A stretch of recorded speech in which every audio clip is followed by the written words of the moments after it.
আজরাইলকে আমার আল্লাহ ডাকতে বলে, আজরাইল তুমি দুনিয়ার মধ্যে সবার জানটা কবজ করো গো।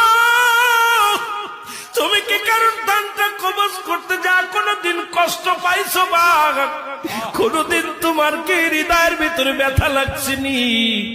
আজরাইল আমার মাওলা এই দুনিয়ায় দুইটা মানুষের জান কবজ করতে যায় আমি কেঁদে ফেলেছিলাম। আজকে আমি দুনিয়ার মধ্যে কত মায়ের বুক খালি করলাম, কত সন্তান দুনিয়া থেকে বিদায় হয়ে গেল, কত মুরব্বী বিদায় হয়ে গেল, কত ভাই বিদেশে টাকা ইনকাম করার জন্য চলে গেছি, কবিন হয়ে চলে আসছে রে মুসলমান। পৃথিবীর মধ্যে যাওয়া আসার সিরিয়াল আছে, যাওয়ার কোন সিরিয়াল নাই। দেখা যায় সন্তানের লাশ বাবার কাঁধে। আজকে এখানে যারা বসে আছেন অনেকেই বাবা মায়ের লাশটা কাঁধে নিচ্ছেন। ওই বাবার লাশ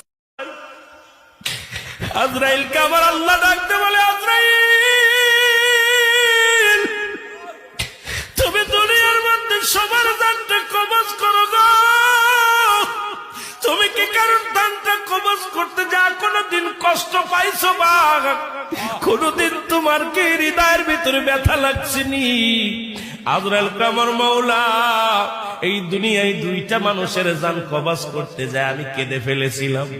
আজকে আমি দুনিয়ার মধ্যে কত মায়ের বুক খালি করলাম, কত সন্তান দুনিয়া থেকে বিদায় হয়ে গেল, কত মুরব্বী বিদায় হয়ে গেল, কত ভাই বিদেশে টাকা ইনকাম করার জন্য চলে গেছি, কবিন হয়ে চলে আসছে রে মুসলমান। পৃথিবীর মধ্যে যাওয়া আসার সিরিয়াল আছে, যাওয়ার কোন সিরিয়াল নাই। দেখা যায় সন্তানের লাশ বাবার কাঁধে। আজকে এখানে যারা বসে আছেন অনেকেই বাবা মায়ের লাশটা কাঁধে নিচ্ছেন। ওই বাবার লাশ